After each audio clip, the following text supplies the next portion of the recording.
Advocates for Youth. And today's webinar is Applying for Financial Aid and How to Assist California's Current and Former Foster Youth.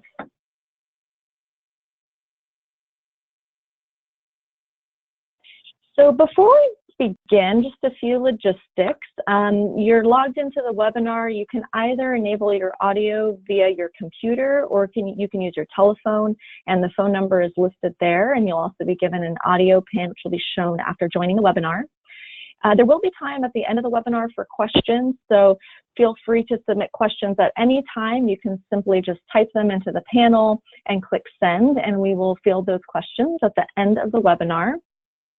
And also to note, today's presentation materials and audio, they will all be emailed to everyone as well, and they will also be posted on our website at jbay.org under trainings and events. You can just click on that and then click on past trainings and events.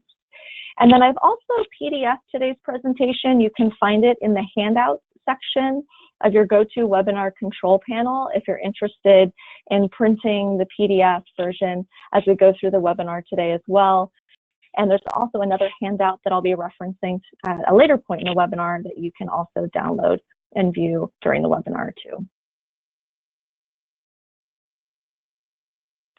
So again, my name is Jessica Petros. I'm a Senior Program Manager for John Byrne Advocates for Youth. And we're also joined today by Liberty Van Natten, an Education Research and Evaluation Consultant with the California Department of Education, CDE. And also as well, we have Yvonne Hollingsworth on the webinar today, who is with Training and Outreach Unit with the California Student Aid Commission. So today we'll be going over a few different things, giving you a little bit of background and information about why we're focusing on financial aid. We'll then have Liberty talk about a new tool on the DataQuest platform to track college enrollment data for foster youth. And then of course, we'll be doing a deep dive into how to apply for financial aid, some key steps after the FAFSA on the Chafee Grant and Webgrants for Students account, as well as some recent updates with the Cal Grant. And lastly, we'll leave you with some additional helpful resources that you can utilize.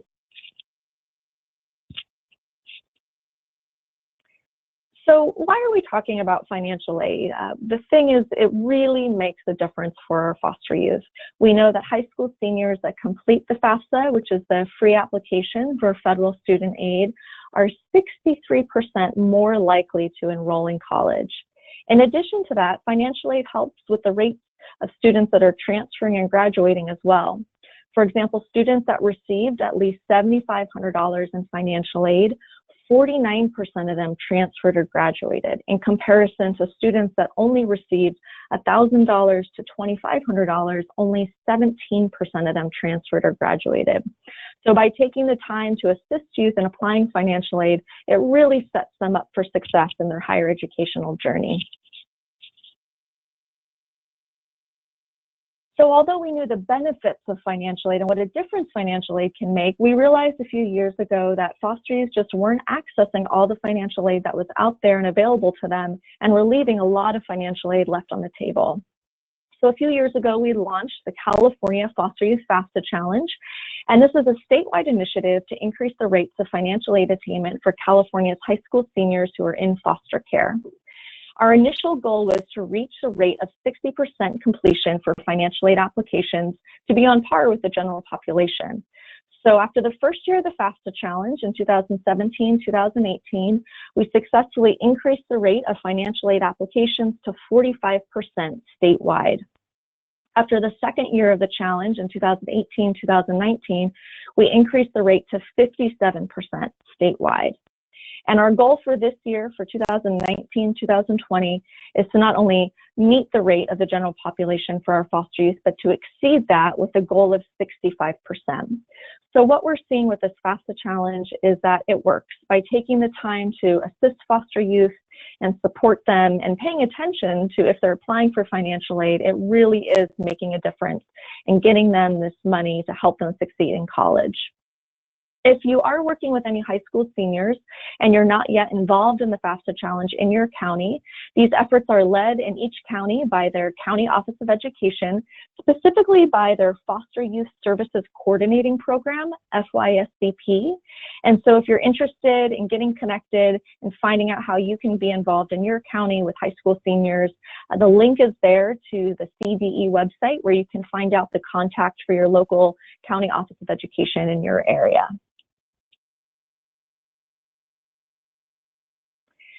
So I'm now going to turn it over to Liberty to talk about this new tool within their DataQuest system. As I mentioned before, we know that applying for financial aid can help increase the rates of college enrollment, and she'll show you this new tool that you can use if you're interested in seeing and looking at this data in your county or your district to look at the impact of your efforts with the FAFSA Challenge and the high school seniors that you're working with.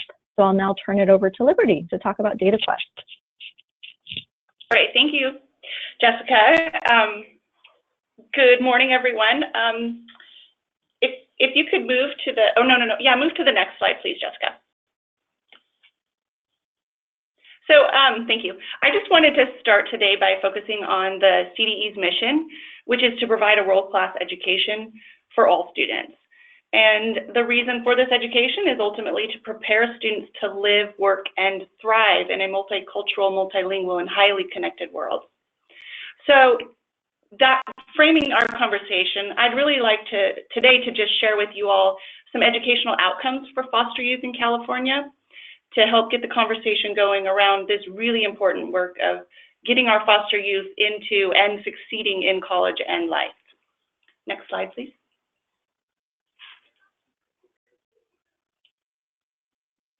So this is a graph which compares our 4-year graduation rates for foster and for non-foster students in the 2017-18 school year.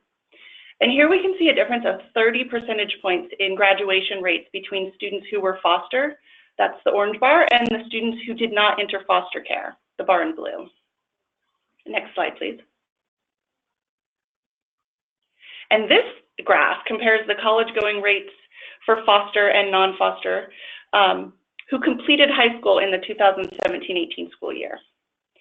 So this also shows a significant disproportionality in outcomes. 48% of foster youth went to college compared to 64% of non-foster students. Next slide, please. So for those of you who haven't used DataQuest very much or even at all, this slide just really shows some of the different reports that are actually available on the educational outcomes on DataQuest. DataQuest is our online data reporting tool. It's not an accountability tool, it's just reporting the data. So the graduation and college-going rate data that I represented in the 2 previous slides, those can be accessed on DataQuest under the subject drop-down menu. So I've highlighted those with the arrow here. Next slide, please. So once you have selected and are viewing the report that you want, so for example, if you want a graduation rate, you would have clicked that other slide, and you'll get to a place here on the report where you can disaggregate your view of the report by selecting the plus sign that is next to report options and filters. And I know this is getting into minutia, but this little plus sign expands our ability to really dig deeply into the data. So can you go to the next slide, please? And then, so this is all the stuff that appears when you expand that, that options and filter selection. So here you can go to the program subgroups, that's at the bottom, and that drop-down allows users to select foster and some other student groups as well. And then you can choose to view it for the students who are included in the subgroup and the students who are not. Next slide. So this is the radio button where you can toggle between the kids who are and who are not in the student group. And that's basically how I got the data that were in the slides earlier. So next slide, please. So as many of you know, once you look at other outcomes for foster youth, the graduation and college-going rate reports are not the only ones which show a disproportionality in outcomes.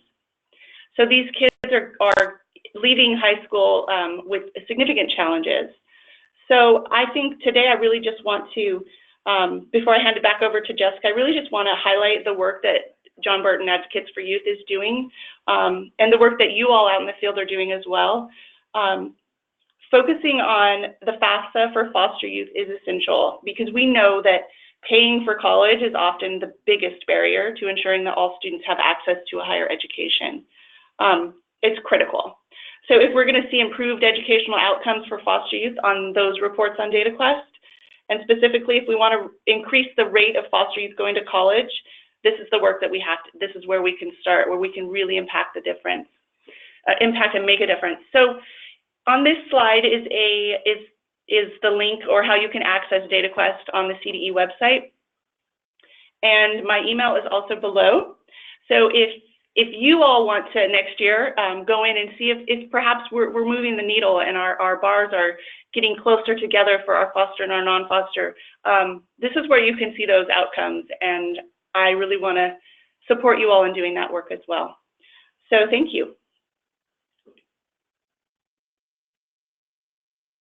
Great, thank you, Liberty. And Liberty won't be able to stay for the question and answer portion at the end of the webinar. So if you have any questions, feel free to email her. Her email address is on this slide as well. So now for the fun part, how do you apply for financial aid? We're going to walk you through every step of the application, which can often feel intimidating and overwhelming, not only for students, but also for adults assisting students. So hopefully by the end of this webinar, you feel equipped to be able to support any of your students with applying for financial aid. So there are two general applications that students can apply for financial aid. The first option is the FAFSA, the free application for federal student aid. And this is for students who are U.S. citizens or permanent residents or other eligible non-citizen. And they can fill out this application by going to FAFSA.gov. The application is also available via paper, but we definitely encourage that students fill it out online to reduce any errors. The FAFSA is actually now available as well on smartphones via a mobile app, My Student Aid. And what's great about this is they can start it on their app, and perhaps they don't finish the application while they're doing it on their phone. They can also save it and come back to it later, either on their phone or on a laptop or desktop as well. The other type of application is the CADA, or the California DREAM Act application. And this is for students who are eligible undocumented immigrants. And they can fill that out at the website listed there. As well with this application, paper is also an option. And what's different about the California DREAM Act application is it's allowing students to apply for state financial aid and be able to qualify for in-state resident fees at California's public colleges and universities. So unfortunately, students that fill out this application will not be eligible for federal student aid, but they still can be eligible potentially for state financial aid. Most of the questions on the FAFSA mirror the questions on the California DREAM Act. So as we go through the webinar today, we'll be showing you screenshots and questions from the FAFSA. Just know that these are essentially the same questions on the CADA, and we'll highlight a few areas where there might be some differences. Another thing to keep in mind with your students is, I think, especially in today's political climate, a lot of students might have fear about self-disclosing and identifying if they are an undocumented immigrant. So it might be useful to remind students that the Student Aid Commission that manages this application, they keep this data confidential, and it'll not be shared or disclosed with any federal agencies, including immigration enforcement. It also doesn't link any of their information to the federal government database as well.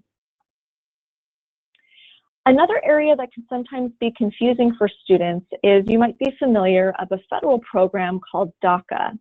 DACA is different than the California DREAM Act application. DACA is actually a federal program.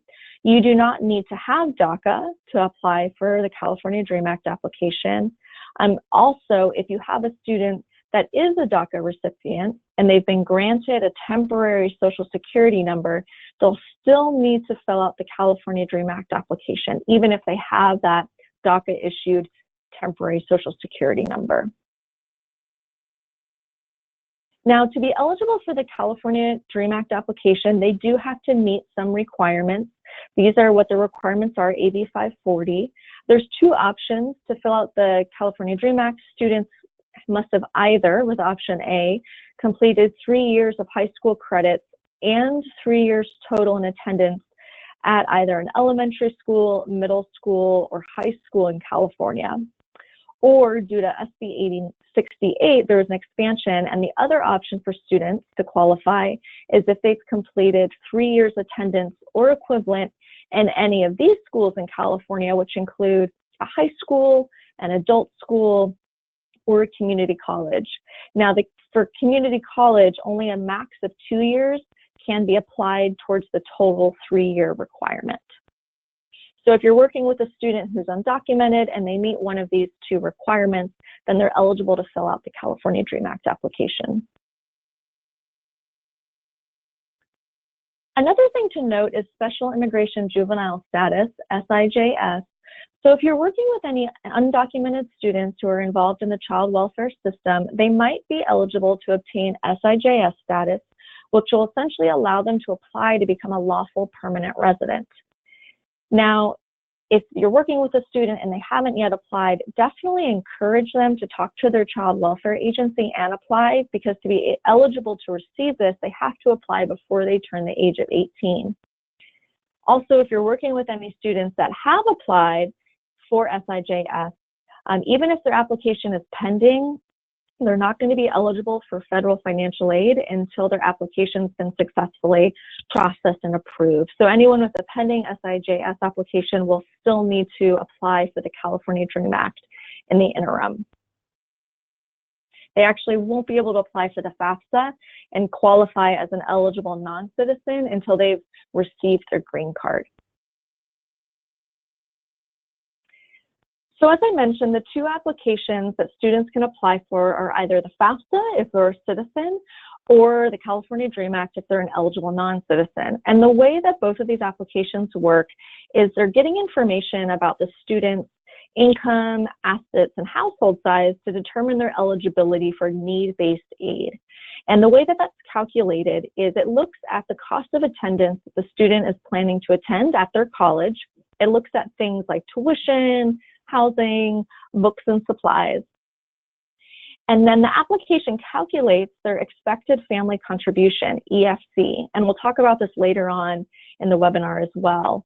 And this is the amount that the application determines that the student is able to contribute towards the cost of attendance at that college. Again, it's usually based on income, assets, household size, and things of that nature. Then, looking at those two numbers, then they determine the student's eligibility for need-based aid, things like the Cal Grant or the Pell Grant, and things of that nature.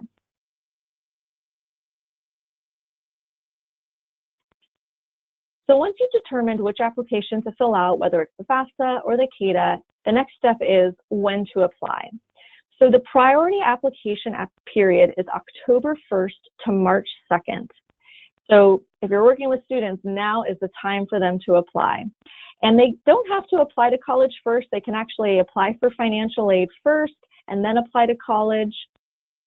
So currently we're in the 2019-2020 school year. So students would be filling out their application right now between October 1st and March 2nd if they're planning on attending school the following year in 2020-2021. Also, some colleges, particularly 4 years, they might have earlier priority deadlines. So we definitely encourage students to make sure that they're aware of any of those deadlines to get the application in as soon as possible. Now, students can apply after March 2nd. It's just the priority application period. So if you work with any students who missed that deadline, definitely still have them apply. They just might receive less financial aid. It really just depends on whether they're going on a 2-year or a 4-year track. So encourage them all to get it in by March 2nd as soon as possible, just to get the maximum possible aid. So here are a few things that students should be prepared to bring when they're going to sit down to apply for financial aid. The first thing is they should know their social security number or their alien registration number for their FAFSA. This is really key. A lot of students don't actually know what their name is exactly as it is on their Social Security card. So you want to make sure that they know that information, not only their Social Security number, but also their name as it appears on their Social Security card. Now, if you have a student that's applying for the California DREAM Act application, you want to make sure that they also know their SSID, their statewide student identifier number. This is something that they can get from their high school counselor. It's not required to fill out the application, but it is recommended. It helps the system match them to their high school as well. Next, the student should make sure to bring an email address. Now, this should be an email address that they check often and also one that doesn't expire. I would have students avoid any email addresses that are issued by their high school because those are also temporary and don't last long term. So have them create something like a Gmail or Yahoo. And sometimes this can take a little time to set up an email address. So ideally, it'd be great if the student already has that created before they sit down to fill out their application. They also want to think of up to 10 colleges that they want to apply to. Now, they only need to list at least one on their application, but they can list up to 10, and to have that list so they can enter it into their application to have the information from the application sent to these colleges. And if things change, they can always go back in and update and edit this as well. And lastly, students want to know their tax or income info from the prior year. So these financial aid applications are going to be asking, for example, if they're planning on attending school in 2020, they'll be asking them their financial information, from 2018. So if they filed taxes, they're going to want to know their tax information, or if they earned any income from 2018, they'll also want to have that information ready to enter into the application. There is a tool, and we'll talk about it as we go through, that'll allow students that have filed taxes to automatically link their tax return information into the FAFSA. But if they have their tax return information, it's always good to bring that as well.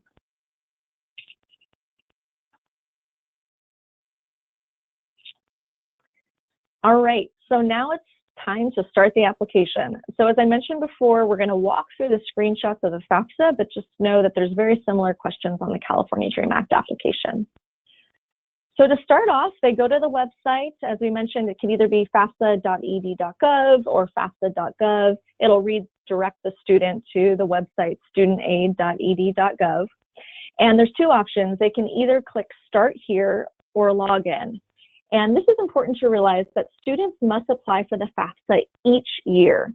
So they'll apply now and they'll have to reapply every year that they're going to college. So for new students, they simply click Start Here and click Log In if they're a returning student. The first step in the process is that they'll have to create something called an FSA ID, or Federal Student Aid Identification. So they'll come to this page after clicking Starting a New Application, and there'll be two options. You'll want them to click the option that says, I am the student. And then they'll need to click the button that says Create One to create their FSA ID. They'll be taken to a new website to actually create this ID. This is a screenshot of what that website looks like when they're redirected to create that FSA ID. And the first step is to create a username and password. Ideally, you want them to create something that's unique, but also something that they can easily remember. Next, they'll enter their first, middle, and last name, date of birth. But again, they're going to be entering their Social Security number. And once again, we want to make sure that it's exactly as it appears on their card and that their name matches exactly as it is on their Social Security card. And if they don't have a Social Security card, they don't know the number, they can always reach out to their county child welfare department or independent living program for assistance as well. Next, we'll enter an email address. Again, ideally one that is something they can use ongoing, long-term. They'll also want to enter a mobile phone number. This just helps them in case they get locked out of their account and they forget their password and need to log back in. And then they'll put in a mailing address as well. And lastly, to create the FSA ID, they'll have to answer a series of challenge questions. Some of them can be personal. Maybe it's the name of a family member they're getting prompted to answer. So just know that some of these questions might be personal for students and they might need some support as they're filling these out as well. After they've answered all that information and they've used a verified email address, they'll review everything and accept the terms and conditions. At this point, their FSA ID will be created, and you'll want to prompt the student to write down somewhere safe and secure all the information that they just created, their username, their password, the password and email address that they may have just created, and also some of the challenge questions and answers. For a lot of students, they might forget this information, so you'll want to work with them to create a system of how they can easily remember this information if they need to access it again. All right, so now they have their FSA ID, and they can go back to the main homepage on the FAFSA website and log in. So you will have them click I am the student, but this time they're going to enter their FSA ID username or the verified email address that they just created and their password.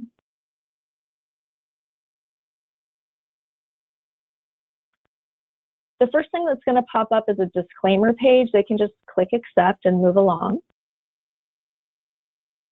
And next, they need to select which application they're going to be applying for which school year. So this can be confusing for some students, right? We're in 2019. They might think that they're filling out the 2019-2020 FAFSA.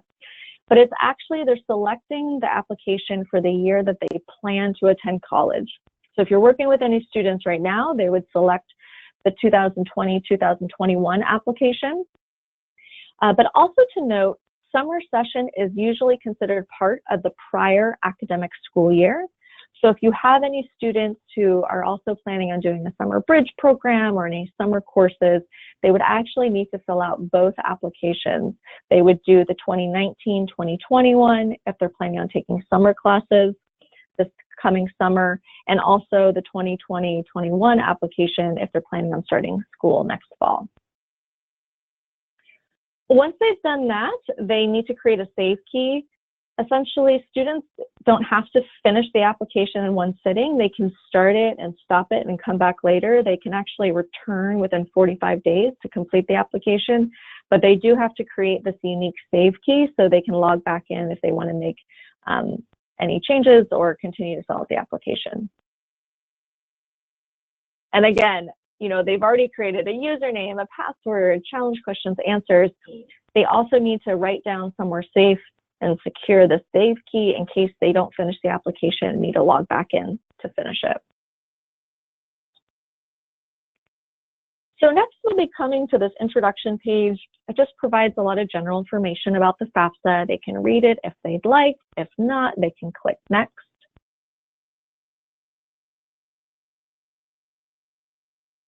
And then they really start filling out the application. So you can see on the screenshot, there's 8 sections to the FAFSA. They have to go one by one. Students can also click save at any time if they need to stop the application and come back later. If they have any questions at any time during the FAFSA, you'll see there's this little question mark icon.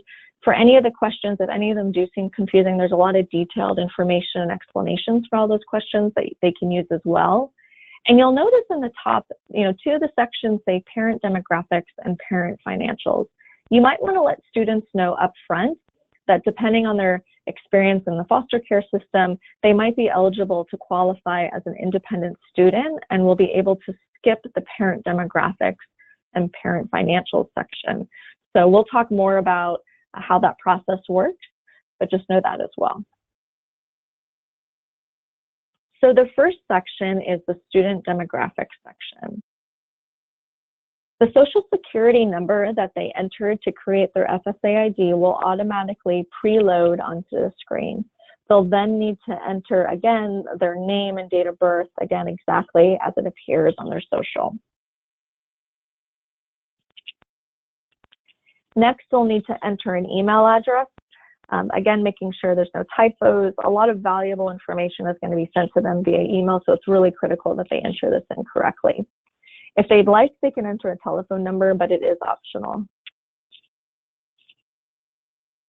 Here they'll have to enter a permanent mailing address. Ideally, this should be the same address they use on any official government documents like tax returns. It should be the best place for them to receive mail. It can be a P.O. box. And if you're working with any students who don't have a permanent mailing address, I would encourage them to contact their college's financial aid administrator for help. Often colleges will let them use their address to receive mail as well. This is the student residency and eligibility section. The first question is going to ask them, have you lived in California for at least 5 years? This question is to screen for their eligibility for California state aid, known as the Cal Grant. They won't have to fill out any other separate applications to be eligible for the Cal Grant. However, they will have to submit a verified GPA to be eligible for the Cal Grant, and we'll talk more about that later on. The next question is asking, are you a U.S. citizen? So there's 3 options. It's either yes, I am a U.S. citizen. If they select no, but I am an eligible non-citizen, this is where they'll be prompted to enter their alien registration number. And then lastly, if they're not a citizen or an eligible non-citizen, then they should not be filling out the FAFSA. They should be filling out the California DREAM Act application.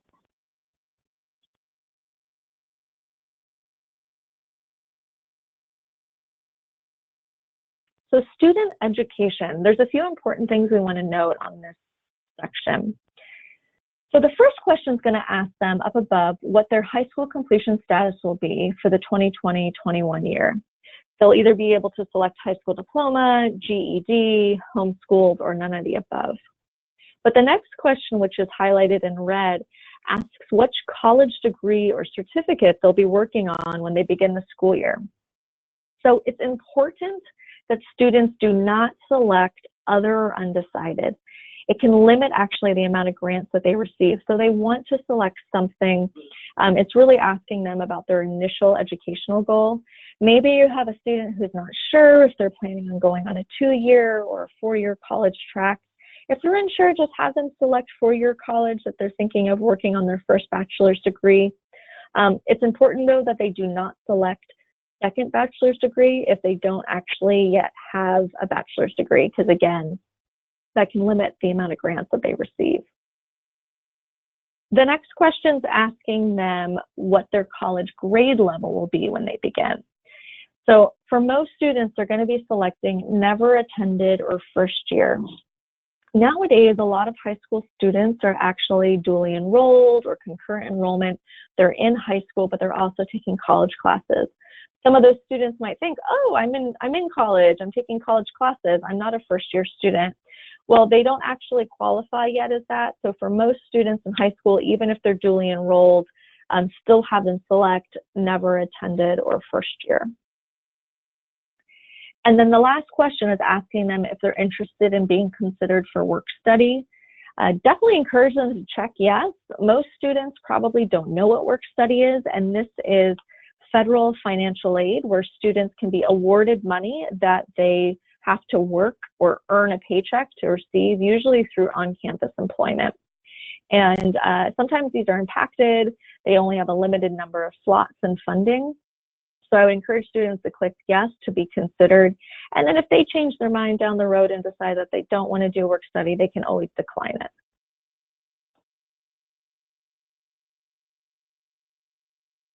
Here we have the student selective service section. So to be eligible for federal financial aid, males are actually required to register with the Select Service System to complete their FAFSA. So they're going to ask if they're a male or a female. And if they are male, they're going to ask them if they're registered with the Selective Service System. If they are not registered, the federal government makes it very easy for them, and they can simply click yes and automatically enroll for selective service via the FAFSA. Selective service is a federal requirement for all males between the ages of 18 to 25. And just to note, if you're working with any students who are younger, maybe they're a 17-year-old, they're not yet 18, if they want, they can go ahead and register ahead with the selective service through the FAFSA. If they don't want to, that's okay too. When they fill out the FAFSA the following year, they'll just want to register at that time. And male is defined as based on their sex at birth, as indicated on their birth certificate. So if you're working with any transgender students, you will have to let them know that it is based on their sex assigned at birth. This is only a question on the FAFSA. This is actually not, oh, excuse me, that is incorrect. This is also a question for the California DREAM Act application. Males who are filling out the KATA must also register with the Selective Service, although on the KATA application, they're not able to simply click yes and register automatically through the application. They'll actually have to register through the Selective Service via mail.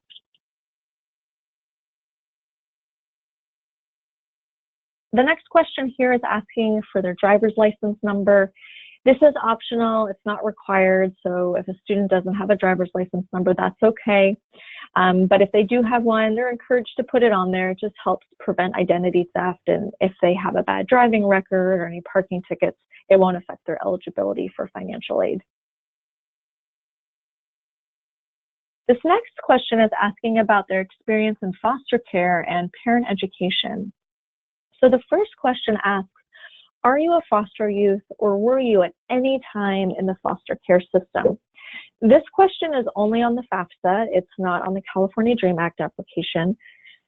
However, we do encourage students, even if they were in foster care for just one day, to answer yes to this question. It doesn't automatically enroll them or make them eligible for any services or programs, but a lot of the campuses do have a lot of resources and supports for foster youth, and a lot of them use this question as a way to find out who these students are and outreach to them and let them know about their programs.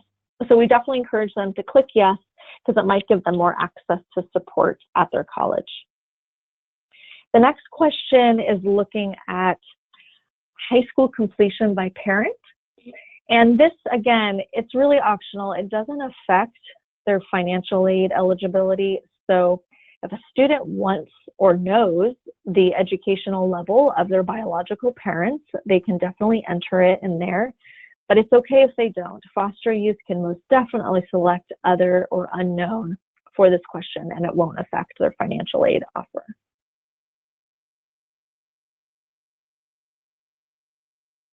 Now, as I mentioned before, the FAFSA must be applied by students every year. So if it is not your first year in college, you will be asked if you've ever received federal student aid.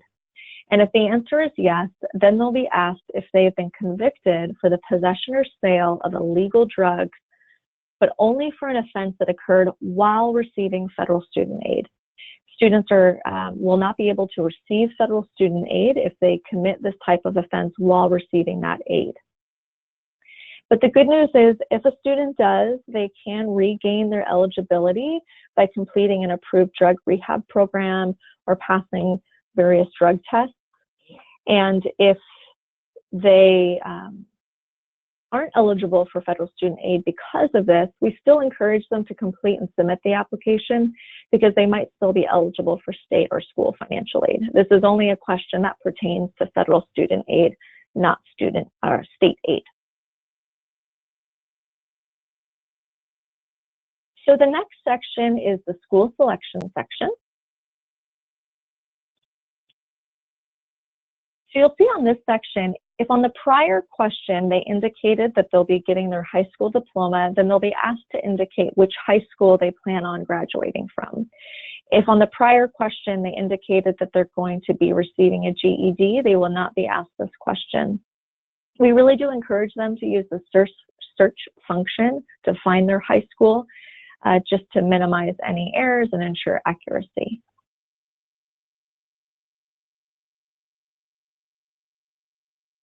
And this would be a screenshot if, for example, on the prior screen, they had selected that they're getting their GED certificate or high school equivalent certificate. So after they've indicated which high school they'll be planning on graduating from, this is where they indicate which colleges they're planning on attending. So at minimum, they only have to enter one college, but again, they can select up to 10 colleges. They can also update and change their plans at any time.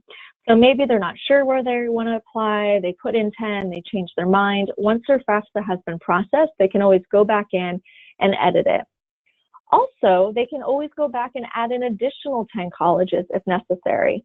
Once their FAFSA is processed, they can actually replace the original set of 10 colleges with a new set of up to 10 colleges. The original set of 10 colleges will still receive the copy of their FAFSA in addition to the new colleges that they listed as well.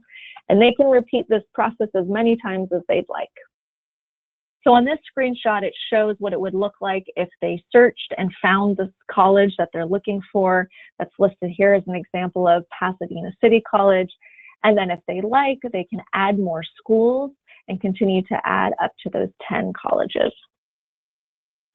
Another note too is if you have students that are applying to a UC or a CSU campus, make sure they apply to each individual UC or each individual CSU that they're interested in and have those schools listed on this application. So once they've indicated the schools that they're planning on attending, they're now going to be asked about their housing plans. They're going to be asked for each school, are they thinking of living on campus, off campus, or with a parent? Now, most of our community colleges do not offer on-campus housing, so the options will be either off-campus or with a parent. So for our foster youth, do not select with parent as your housing plan if they're planning to live with a foster parent or relative caregiver or even a legal guardian. That's not what the question's really asking. So if they're planning on living with any of those, still have them select off-campus because then they'll likely be eligible for more aid. Just another note too, the order in which they list the colleges does not make a difference in California. So it doesn't matter which one's listed first, second, or third.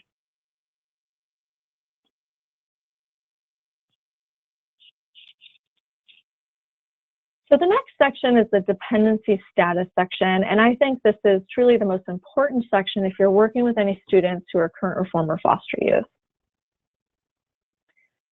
So the first question they asked is their marital status as of today, and they would most likely select single unless they're married, and just reminding students, even if they have a boyfriend or a girlfriend and they might even be living with them, they're still considered single unless they're legally married. The next set of questions is asking them if they have dependents, if they have any children. So both on this slide and the next slide, if a student answers yes to any of these questions in the dependency status section, then they're going to be eligible and considered an independent student for the purposes of the FAFSA. What this means is if a student's considered independent on the FAFSA, then they do not have to provide any information about any biological parents, adoptive parents, foster parents, resource parents, or legal guardians.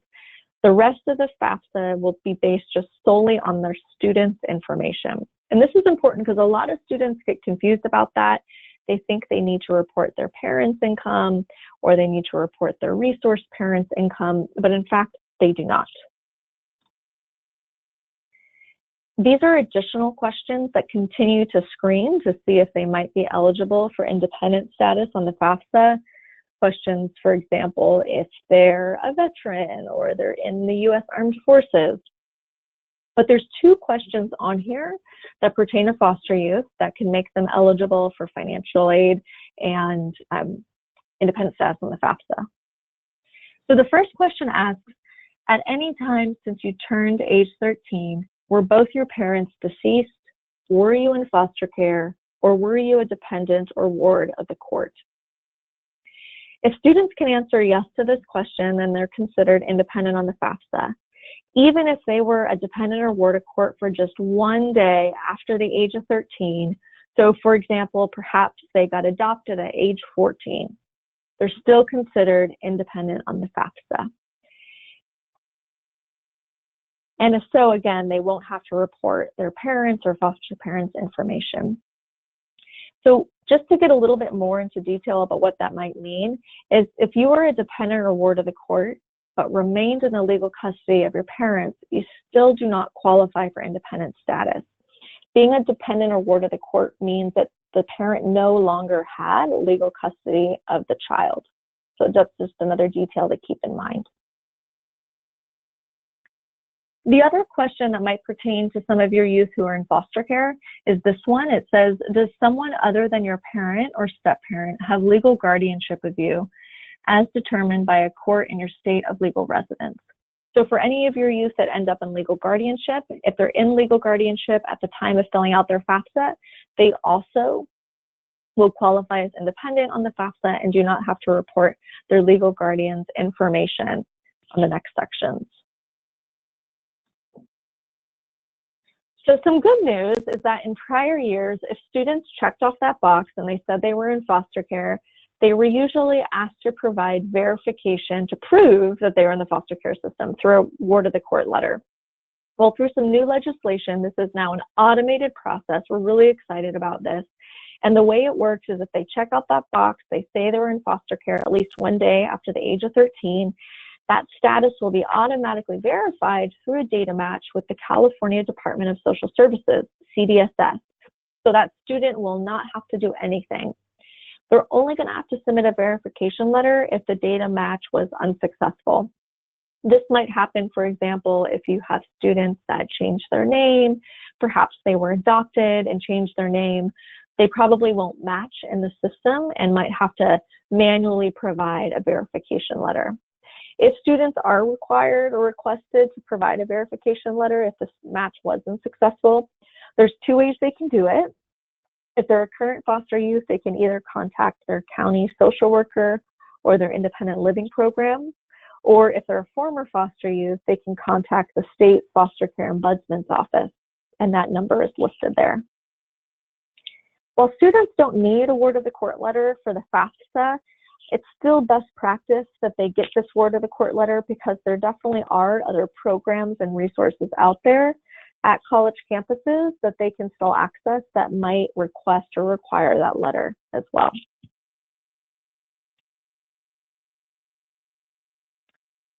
So lastly in this section, questions they answered on the previous slides will auto-populate here about their household slide, but then they will be asked to enter the number in college. And for most students, they're only entering one for themselves about the number of people in their household that are going to college, unless they have a spouse who will also be attending college at least half-time.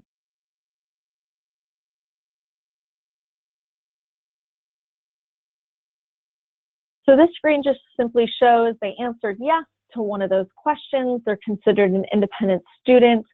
Now they will be asked if they want to answer questions about their parents. This is optional. So for foster youth, I would definitely encourage them that they can click no and they can skip any questions about their parents. They don't need to enter it. They'll then be automatically skipped over the parent demographics and financial section because they clicked independent student status.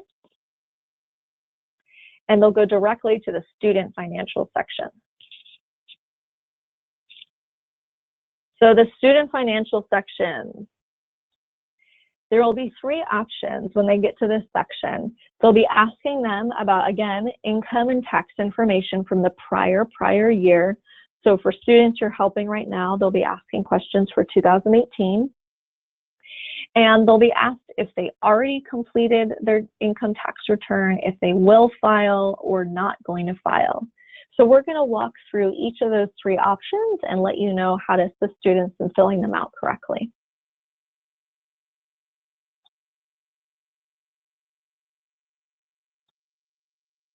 Okay, so let's start off with students that select already completed their IRS income tax return.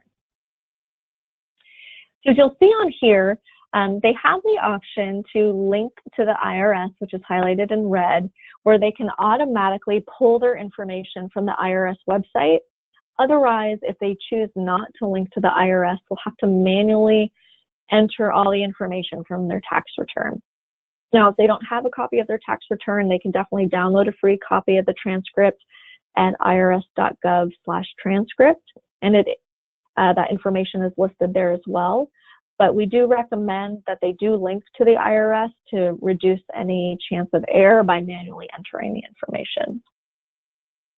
So if they click that, the screen will pop up. They'll leave the FAFSA website, and it's letting them know that it's going to take them to the IRS website, and they just simply click Proceed to IRS site. They'll then come to the IRS website, a warning text will pop up, that's okay, they can just click okay. And then they'll fill out this information to be able to get and link their federal income tax info. The top few sections will pre-populate from information they already entered. Oh, sorry about that. And then in the next section, they'll actually have to enter their address. What's important to note here is they should not enter their current address if it's different. They need to enter the address, whatever address was reported on their 2018 federal income tax returns. That's how they're going to look it up in the system, is based off of whatever address was in file in 2018. And then once they enter all that information, they can just click submit. This just shows again that they can click submit, or if they change their mind, they can always go back to the FAFSA. Again, it'll ask them if they're sure if they want to transfer their tax information. If so, they just click transfer now. And then once it's transferred, it will preload that information into all the tax questions. It won't show what the exact numbers are from their tax return. As you can see, it'll just show that it transferred successfully from the IRS. So they won't be able to edit or change any of the information. And this is just a screenshot to show if they chose not to link to the IRS, they can just click no thanks and instead manually enter the information. We're not going to go through what all those questions would look like, but it's pretty straightforward. It tells them line by line which questions and information that they're looking for from their tax return. So the second option is for students that selected will file. So this is for students that they should have filed, they were supposed to file, but they didn't for whatever reason. So when they select will file, a warning box is going to come up saying, okay, you are agreeing that you missed the deadline to file your taxes, but you're still planning on doing so. And you're agreeing to do so, and then you have to click OK to indicate that. And there's that OK button. It's important to note that in this section that they're still going to have to file their taxes, and once they do file their taxes, they'll need to go back into the FAFSA once it's processed to make corrections and change their status from will filed to already completed. But since they haven't yet filed, the next question and series of questions is going to ask them just to estimate what they think their income was in 2018. They can either use their tax returns from 2017 if they think it might be similar, or they can use this income estimator tool on the website. But essentially, they'll put estimations of what they think they earned or received in that year, and again, need to go back into the FAFSA and update it once they have filed. The third option here is not going to file. And this is probably going to be the most common scenario for your students, particularly with your high school seniors. Now, if you're not sure, this is the option for students who either didn't work at all in 2018, or maybe they did work, but they just didn't make enough that they were required to file taxes. That threshold in which people are required to file taxes, that number changes year to year. So you'll want to check that each year. But just for example, in 2018, if you were a single adult and under the age of 65 and your gross income was at least $12,000, then you needed to file a tax return. So for any of your students in 2018 that made less than $12,000, they weren't required to file taxes, and they would select this option on the FAFSA that they're not going to file. Now, something to note about this, 30% of all students that fill out the FAFSA are required to provide additional verification. So your students might get flagged by the financial aid officer to provide verification of whatever they enter in here. So a new thing is that for students that select not going to file, they might be required to submit a document that's called the IRS Verification of Non-Filing Letter.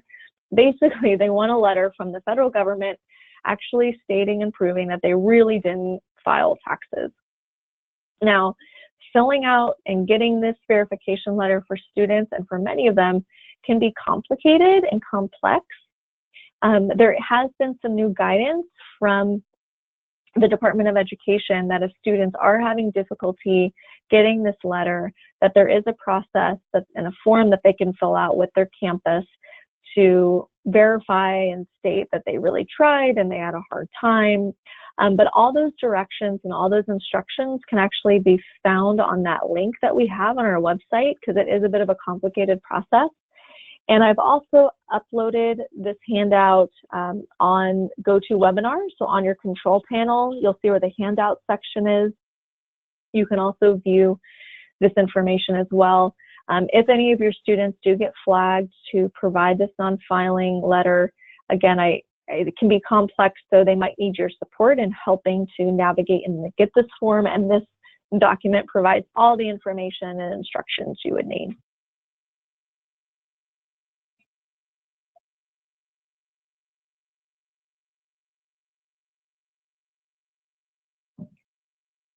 So again, even if your student did not make enough money to have to file, they're still going to have to report any income that they received or earned in 2018.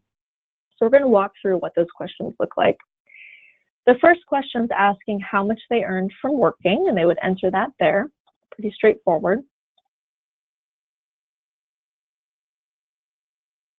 It's also going to ask them questions if there's any child support that they paid, for example, or if they earned any money from work study. So this actually won't be count against them. If they did work and they did get work study, they would enter that in the prior question about money that they earned from working. And then they would enter it again here saying how much of that income was from federal work study. It'll actually deduct that and subtract it when they're determining their total income, so it won't be count against them. This section is asking about any untaxed income that they received. So it might be asking if they received any child support. It might be asking if they received any other untaxed income. It's important that you know that for particularly students in foster care, if they're participating in extended foster care with AB 12, they actually do not have to report those SILT payments on the FAFSA. Even if those SILT payments were sent directly to that student, it's a check in their name, they do not need to report it as untaxed income on the FAFSA, even if they got the infant supplement as well.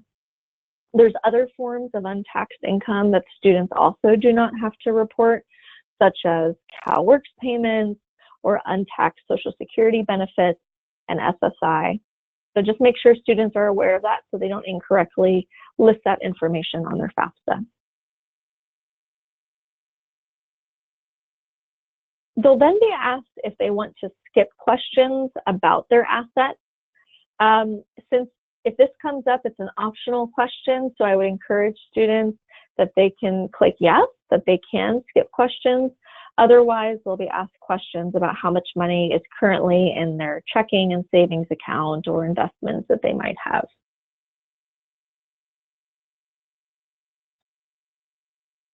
So the student at this point is almost done with their FAFSA application. The next process is just to sign and submit.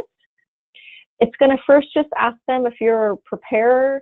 The answer here is generally no. Even if you're an adult, if you're sitting with that youth, helping them fill out the application, we'll still want to select no.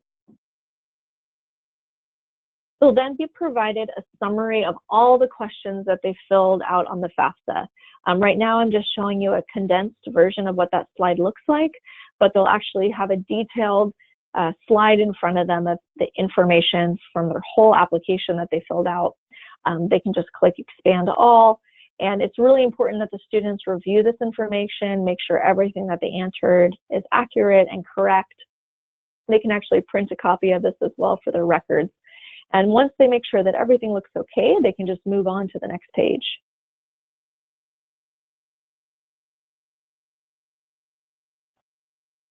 Next. Here they just read the terms and agreements, they click agree, and then they click next. And here is where they sign the FAFSA But it's important that they know that after they click sign the FAFSA, they need to click next. Some students click sign the FAFSA and they think they're done, but there's actually still one more question. So they click sign the FAFSA, then they need to click next, then they come to this page, and then they click finally submit my FAFSA now. Now, once they click submit their FAFSA, they'll have a screen that says congratulations, they filled out their FAFSA. Ideally, if they can, have them print this out for their records. If not, have them save a copy of this if they can. A copy of this will also be sent to them via email, and they'll want to save that for their records. Now, it can take about 3 to 5 days for this to be processed. And if they do need to make any changes, like we talked about before, contact information changes, they want to add or change the schools they've listed, they'll just need to wait till they receive their student aid report. And again, that can take a few days to a few weeks.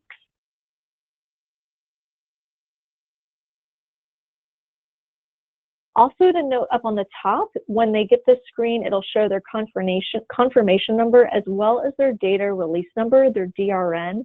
This is important for them to save as well. If they do need to make any changes or there are any errors, they'll want to reference this data release number for the future as well. So after the FAFSA, like I said, it takes a little bit for it to be processed, but they'll want to log back in. And once they do, if everything went well, they'll get a screenshot like this that says current application status processed successfully. Now, if there's an error, it will indicate it here and show that it was, unsuccessful. This is also where it might indicate to them if they need to fix anything, provide any verification. And again, you can see on here, this is where they can make corrections or view and print their student aid report down below right there. So here's a screenshot of what that student aid report looks like. Again, I would have them view this, review it, save it, download it. One of the key things that's on here is the expected family contribution number, EFC. It's listed there at the top. And in the example here, it's listed as 0. And this gives them sort of their estimated family contribution. This student aid report is not their official award letter, but it's more of an estimate of how much money they may be eligible for. And again, as I mentioned before, 30% of all students will be flagged for verification.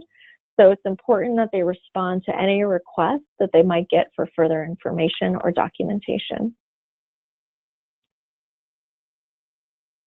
So that is the FAFSA. That is how to apply successfully. I am now going to turn it over to Yvonne Hollingsworth with the California Student Aid Commission.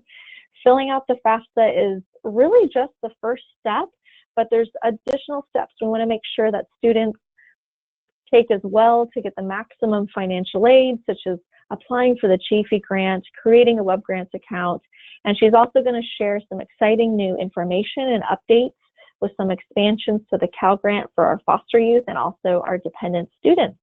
So I'll now turn this over to Yvonne to walk us through. Good morning and thank you everybody. Once again, this is Yvonne with the California Student Aid Commission, and we'll talk about some additional programs that are eligible, that our foster youth may be eligible for. Slide change, please.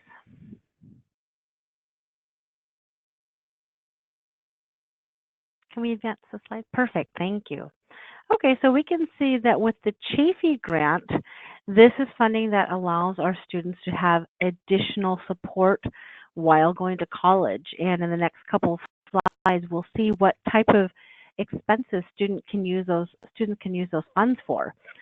There are several things that make the Chafee Grant a very, very unique and special program for our foster youth, as you'll see throughout this presentation. The first piece of that is that this is both federally and state funded, and that makes it unique because it allows a student to use these funds outside of just the state of California. Specifically, it allows a student to port that award to an out-of-state college, or the converse is true. If a student was in the foster care system in a different state, but attends college in California, that student can potentially apply for both their home state version of the Chafee Grant as well as California's Chafee Grant. So that's very, very unique in and of itself. And because it's both federally and state funded, it allows that flexibility. You can see on the slide that the maximum award amount is $5,000 per year, assuming that a student has sufficient unmet need. And Jessica did go over that unmet need calculation, right, which is the total cost of attendance at that specific school segment that the student will be attending minus their EFC or expected family contribution. That resulting number is the unmet need. So if our Chafee student has enough unmet need, or at least $5,000 in this case, they would then receive or be eligible for the entire $5,000 for that academic year for full-time status. Also, we have $17.6 million allocated for the Chafee Grant, and that is an increase of $3 million over years past, and that increase was adopted because of the expansion in the Chafee Grant program, which we will see on the next slide. Next slide, please. So this is the expansion that allowed that $3 million increase. Previously, our Chafee students would age out of the program at age 23. That's been increased to now age 26. And what's nice is that any students who would have aged out of the program before this legislation was enacted was automatically identified in our system so that we went ahead and just renewed that student's eligibility for an additional 3 years.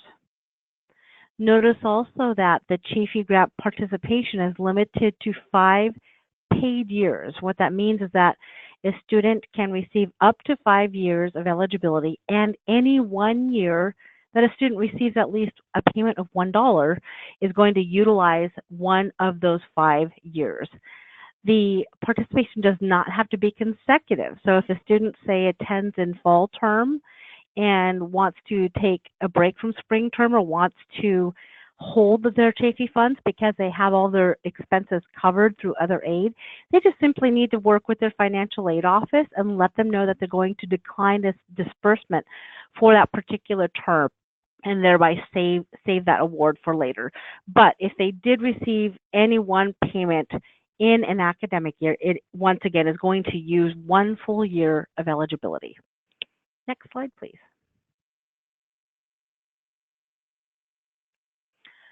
So this is the rule for student eligibility. Any student who was in out-of-home foster care placement between 16 and 18 years of age for at least 1 day would potentially be eligible for this award. Notice also that if the student is in a strictly kin gap situation or guardianship adoption without also having been a dependent of the ward in out-of-home foster care placement between 16 and 18, that situation would not qualify. If a student has a kin gap scenario or those other items that you see listed here, they must also have been in the out-of-home foster care system for 1 day between 16 and 18 years of age. Notice also that the 16 to 18 window is different than the federal definition for Pell Grant purposes, right? Or even the Cal Grant B for foster youth. Those are looking at students who were in foster placement from age 13 and up. Chafee Grant is unique in this regard, so it's a different age range. And students, once again, cannot have reached their 26th birthday on July 1st of that award year. And that is significant because July 1st is the start of an academic year. So this is saying that a student cannot have turned 26 before the start of the academic year. Thank you. Next slide. So once a student has been deemed eligible to apply for the Chafee Grant, in order to be eligible for a disbursement, they have to be enrolled in a program of at least 1 year long, 1 academic year long. They have to attend at least half time.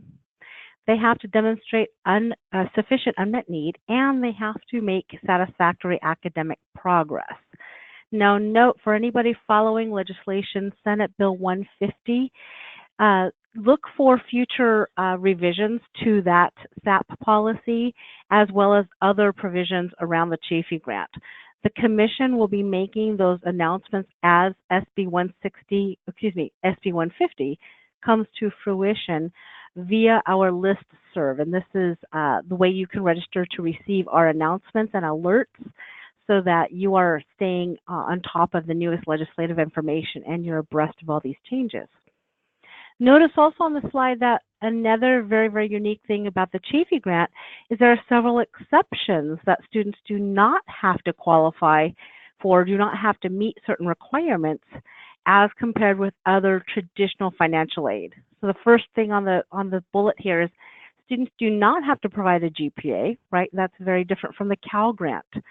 Students do not have to graduate from high school or even have a GED. They also do not need to meet the ability to benefit requirements, which states to receive Pell Grant funding and even Cal Grant. If a student has not graduated or obtained a GED from high school, those students are typically required to take specific coursework designed to lead to a certificate or a diploma. Our Chafee Grant students don't have to follow those rules. And in other words, they can use their college time to explore what their interests are. Notice also students don't have to have a Social Security number or register for selective service. That means that this special award is also open to our DREAM Act population, the DREAM Act filers. And lastly, students do not have to be clear of loan default. They do not also have to meet the March 2nd Cal Grant deadline. Now notice the very bottom sentence with the red asterisk states that these exclusions or exceptions are for the Chafee Grant only. So if our students are hoping to stack that Chafee Grant on top of the Pell Grant, on top of a Cal Grant and other aid, naturally they still have to meet those requirements, those deadlines for the other types of aid. But this is if a student is only going to be receiving a Chafee award. Next slide, please. So another reason that the Chafee Grant is able to offer these exceptions is because Chafee is actually not financial aid. It's additional funding for students who are in college, but it's not earmarked specifically for tuition and fees or even books and supplies. In other words, because it falls under the umbrella of Health and Human Services, those students receiving the Chafee Grant can use these funds for things like transportation, rent, childcare, pretty much anything that's going to enable that student to be successful while in college, and certainly meeting basic needs is part of that.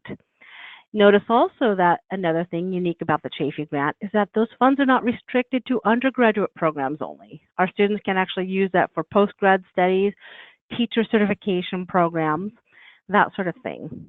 And these next two bullets are important for our college administrators, if there are any on the line here. And that's because Chafee Grant is paid via a physical check. That check is cut from our state controller's office, and that check is intended for our students. It's made payable to the student in care of the school's name. So while the check is mailed to the school, the intent is for the entirety of that check to be dispersed to the student for the very reason that they can be used for expenses outside of just tuition and fees or books and supplies. So we do not want our schools who are dispersing Chafee Grant to withhold those funds should the student have a balance owing at the school unless the student has given written consent. Next slide, please. So the application process consists of three components. The Department of Social Services record foster youth match, which is an automatic match. In other words, we have a data exchange partnership with California Department of Social Services who provides that data to us. If the DSS match is not automatic, you'll see on the upcoming slide how a student can go about obtaining that verification manually. But that's just one piece of the three-part application process. The Chafee Grant application itself is a separate application, and both of those first two requirements are just one-time requirements. It's the FAFSA or the DREAM Act application that has to be submitted annually. I also wanted to make a note that the Chafee Grant application, we're really excited about this actually, is that our Webgrants for Students portal is seeing a facelift. We're going through a modernization program, and as a result, once students are going to create their login for our student portal, they'll be prompted with a pop-up question that's going to ask if that student was part of the foster care system. And if so, it's going to then direct that student to the Chafee application. And that's a really, really important piece, because currently a lot of students who fill out a FAFSA or a DREAM Act application may not be aware that there is a Chafee grant. So we want to ensure that our Chafee funds are being utilized, and that's one way to ensure that more students see that there is additional funding available to them. Next slide. So this is what the application looks like. It's on our website. I just wanted to point out also that just like with our FAFSA or DREAM Act applications, sometimes students will submit the application for the wrong academic year. So please be mindful, if you're helping students fill out a Chafee application, to do so for the correct academic year, the year that they're going to be in college. And as you can see where the red arrow is pointing, that Department of Social Services foster youth verification should be an automatic match. If not, however, there is a manual way for a student to download a paper verification form, and we'll see a screenshot of that on the next page. But I also wanted to bring your attention to the yellow highlighted line at the very bottom of the screen. For students attending out-of-state colleges, or for schools that are not automatically already Cal Grant administering schools, those students may need to contact our Chafee team to add that school into the list. There are certain criteria that schools that are not already Cal Grant eligible have to meet in order to be able to disperse the Chafee grant. So if a student does not see their school listed in that drop-down box under the School of Attendance field, they can simply contact our Chafee team, when we will work with the student and with the school to verify that that school is indeed eligible, and then to load that school's data into the system so that the student can do a school change. Next slide, please. So for those students that are not already and automatically verified through that CDSS match as a foster youth, this is where the student can find the paper Chafee eligibility form, and that form can be signed by their ILP or independent living program coordinator, or there's also the phone number for CDSS directly on that eligibility form. So we can do that manually if the match was not automated. Next slide, please. So I mentioned the student portal, right? Our students who are Cal Grant recipients have to claim their awards through the student portal.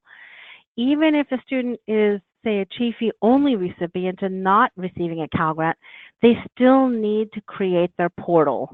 And this is why. If there are any additional requirements pending, those students are going to be notified via their portal. I also want to make a note that this portal is not yet live. This is brand new. And so it's going to be rolled out any day. When it is available and live, the Commission will also announce that through our listserv so that you receive that alert. But every student, regardless of the type of award that they're receiving, if they're receiving any type of California aid, do need to set up their student portal. As I mentioned, they will be notified if there are additional requirements or any pending requirements. This is also where students can report a school change. So if a student initially thought that they were attending school A, but ends up attending school B, they would come to their portal to report that school change. They can view payment history if they're unsure whether or not they received a payment or don't remember whether or not they were paid out. Students can view a payment history. They can also see how many years of remaining eligibility they have with Cal Grant, with Chafee Grant. And then this is important for Cal Grant purposes. Students can see right from within the portal whether or not their GPA was matched up to their FAFSA or DREAM Act application for Cal Grant purposes. As we know, a GPA is not required for Chafee purposes. And then finally, this is where our students are actually going to confirm that they did indeed graduate from high school and to confirm their school of attendance for Cal Grant recipients. Next slide, please. So when a student comes to the Chafee section of that student portal, they're going to see one of three statuses. Either they're awarded or not awarded. And if they are awarded, that's where they're also going to see how many years of remaining eligibility they have. But it's the orange tile that's important because that's going to let a student know, hey, your award is pending. And if you click on that reason box in the center of that tile, those students are going to see what additional action items are needed, what additional requirements or documentation that student has to provide. Next slide. Next slide, there we are. Okay, so should an award be pending for the Chafee Grant, that orange tile, a student can come and open up the details about what requirements are missing or pending, and they might see something like this. It's saying the Department of Social Services record has not yet confirmed that you are foster youth, and that's where it's directing the student to then fill out the manual paper verification form. Next slide, please.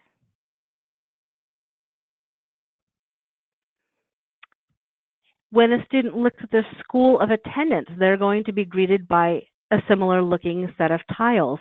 So this blue tile with the red box around it is letting the student know you've selected CSU Dominguez Hills. If that is not the school you'll be attending, just click the school change box. I think it's pretty self-explanatory, but this is going to be a lot more comprehensive than the current Webgrants for students.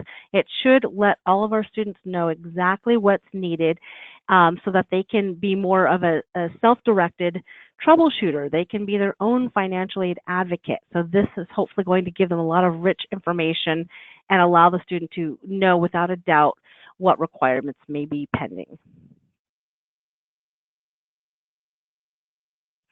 Students can also see the remaining eligibility, right? So in the top red box, we can see that the student has been paid in this sample for 5 years already. That means at the far right of that section, the total years of remaining eligibility is 0. That student has exhausted all of their eligibility for that Chafee award. You can see in the red rectangle which academic year we're looking at. So in the very top box, we're looking at current academic year. And this is a history year by year. So as you scroll down that page, you see previous years of activity. Notice in the other red box, about 2/3 of the way down the screen, if a student has received a payment, it will tell that student that that payment was indeed issued. You can also see at the bottom section of that red highlighted area that that particular status of payment shows a return. That means that Santa Barbara City College returned that check for some reason. Usually it's because the student has lost their eligibility. So once again, a clue for the student to help troubleshoot, or maybe they need to work with Santa Barbara City College. Why did that school actually return that check? So this is good information for our students. And if a student has any questions while they're at the financial aid office, they can also pull up the screen and let their financial aid officials help them with that. Next slide, please.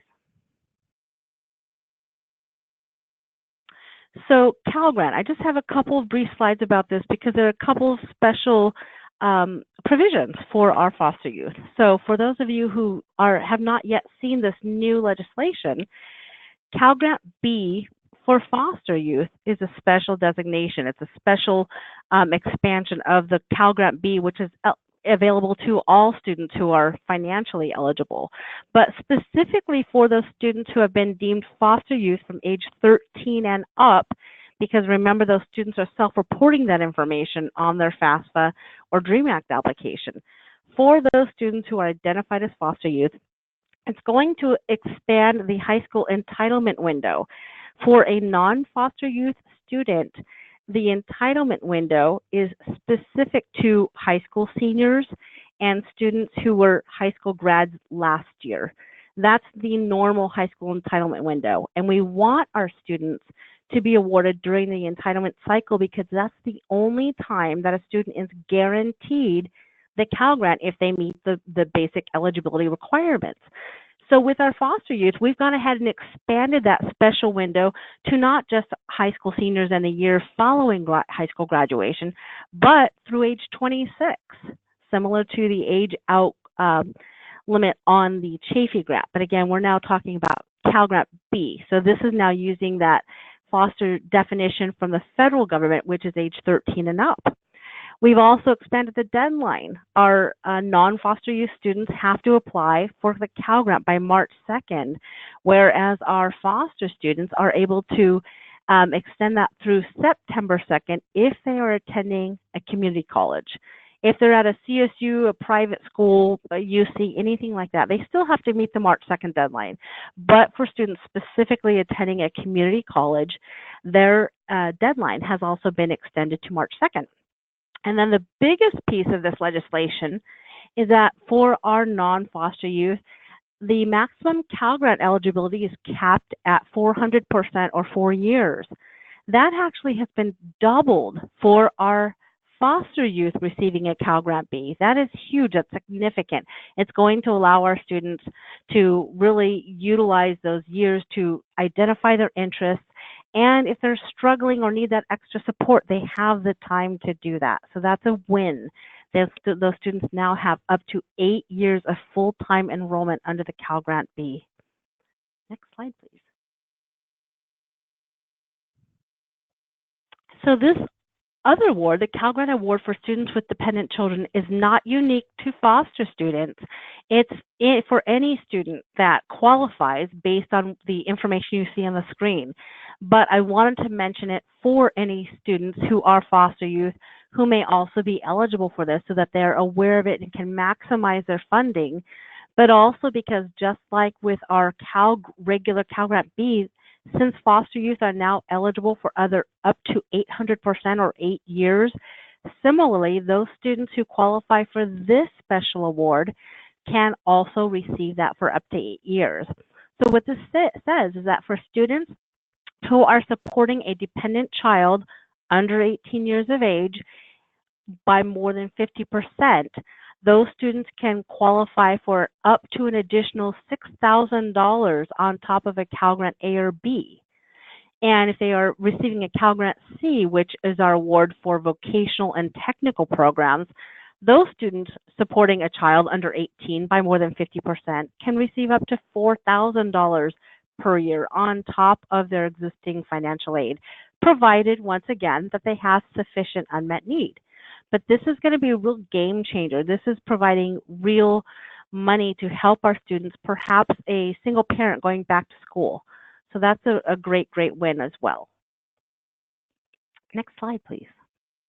And this is our contact information for students. If you are a school administrator, you probably already know your backdoor number, so you don't have to wait in queue. But if you're supporting any students that need help, here's both the phone number and the email address for our student support line. And that concludes the Chafee and Cal Grant portion of today's webinar, but I did want to leave you with just a few resources. So on the next screen, you'll see that there are Cash for College workshops that's going to allow our students to receive application assistance to complete the FAFSA, the DREAM Act, the Chafee Grant application, free of charge, because there are organizations that do charge for that service. A student should never have to pay. These are free. We have subject matter experts there available in some cases in multiple languages to help our students and parents or adults that are supporting our students. So please, if your student is struggling with filling out any of those applications, send them to a Cash for College workshop. They can use this zip code finder and search for a workshop near them.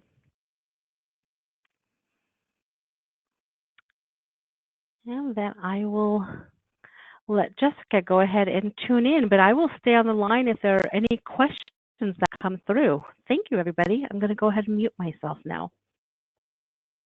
Thank you so much, Yvonne. And I know we're almost out of time, but just want to leave you with a few additional resources that we have the information listed here. If you have any additional questions or support you need with the FAFSA, such as phone numbers that you can call in a live chat function, you can reference that for the future.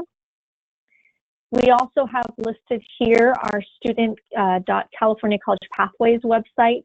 This is a great tool to get any information about planning for college, financial aid. We have some of our resources on there as well. In addition, there's a great tool to help students find campus support programs and who that contact person is on this website. And we also have a tool, a financial aid guide for California foster youth. It's really everything you need to know about financial aid. This is available in both English and Spanish and can be found on our websites as well as our California College Pathways website. And as a companion to that, we have a visual guide, which basically is similar to this website or this webinar. There are screenshots of every single question on the FAFSA with detailed instructions. So you can always have that pulled up if you're working with a student, or have it printed out as a reference guide to help them fill out the application successfully. And we have the websites listed there where that can also be found.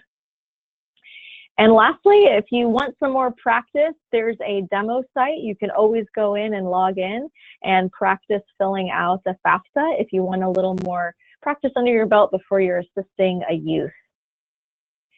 And unfortunately, we are short on time and we weren't able to get to the Q&A section of today's webinar, but please do reach out to me if you have any other questions which I haven't yet answered in the chat function.